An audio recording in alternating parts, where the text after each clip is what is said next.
第35届金曲奖6月29日起告，今仔日公布入选的名单。在台语歌的部分，歌手王立久、柯富凯要过来拼台语歌王。若歌后这边有头一届出台语唱盘的原住民歌手巴乃，佮有歌手黄辉。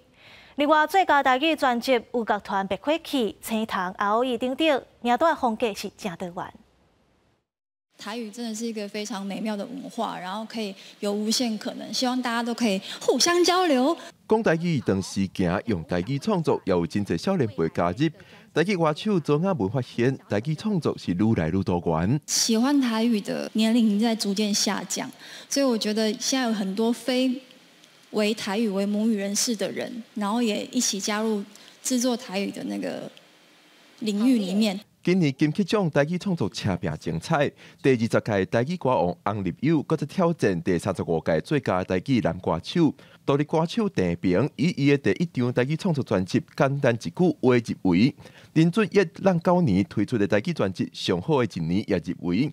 第31届台语歌王律师歌手苏明燕也来挑战。第32届台语歌王柯富凯这摆也无缺席。 原住民歌手本来头一张台语专辑《夜婆》就可以入围最佳台语女歌手，资深音乐人邢依玲以专辑《一路平安》入围。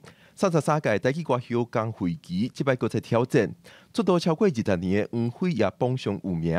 过去提名2摆最佳台语女歌手的蔡嘉珍这摆也搁再入围。落尾的独立歌手陈平简单一句话，独立乐团青塘海海人生，乐团白火器加和万事兴。 本来夜婆、邢美玲一路平安、柯富凯古无大学，拢是最佳台语专辑奖的入围名单。金曲奖台语歌曲先拼先，为摇滚乐团白火器第1摆挑战台语歌的本来，温暖歌声唱出人生悲欢离合的苏明燕，各种曲风拢有。特别贡献奖，刘清池、郑华娟，刘老师是我们台语编曲的老大啊。那郑华娟女士呢？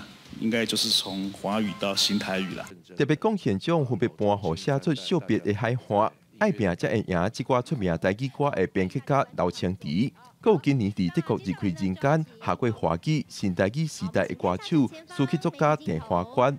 第35届金曲奖颁奖典礼6月29日特别在台北小巨蛋举办。记者郭林玉凯台北报道。